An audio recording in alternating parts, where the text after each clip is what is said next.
Hello friends, అందరూ బాగున్నారా? అందరూ బాగుండాలి. అందులో నేను కూడా ఉండాలబ్బా! చాలా అంటే చాలా చలైతే ఉందండి. బాగా బీభత్సమైన చలైతే చేస్తుంది. ప్రతి ఒక్కళ్ళు గూడా చాలా కేర్‌ఫుల్‌గా ఉండాలి. హాట్ వాటర్ తాగుతూ చాలా పిల్లలైతే భలే ఇబ్బంది పడిపోతున్నారు. ఈరోజు శుక్రవారం అమావాస్య కాబట్టి కొంచెం ముందలగానే లేసేసాను. అమ్మవారికి నైవేద్యంగా ఈరోజు దద్దోజనం చేయాలనుకోని దద్దోజనం ప్రిపేర్ చేస్తున్నాను. అన్నం ఉడికించి పక్కన పెట్టుకొని పెరుగుని, అలాగే కొంచెం పాలని, కొంచెం పంచదారని, కొంచెం అంటే కొంచెం ఉప్పునేసేసి, కొంచెం నెయ్యిని, తాలింపు గింజలు, అలాగే పచ్చిమిర్చి, కరివేపాకేసేసి ఇంక దద్దోజనం రెడీ చేశాను.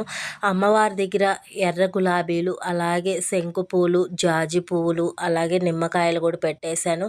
అమ్మవారి కాడ ఈరోజు ప్రశాంతంగా పూజ అయితే చేసుకున్నాను. పొద్దున్నే 5:30కే చేసేసాను. చాలా అంటే చాలా ప్రశాంతంగా ఉంది. ఈరోజు అమ్మవారి కాడ నైవేద్యం దద్దోజనం, అలాగే తాంబూలం పెట్టుకున్నాను అమ్మవారికి. ఈరోజు అమావాస్య కాబట్టి కొంచెం ఇంట్రెస్ట్‌గా చేసుకుంటా నేను ప్రతి అమావాస్యకి.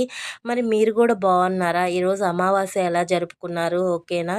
ఓం నమో దుర్గాదేవాయ నమః.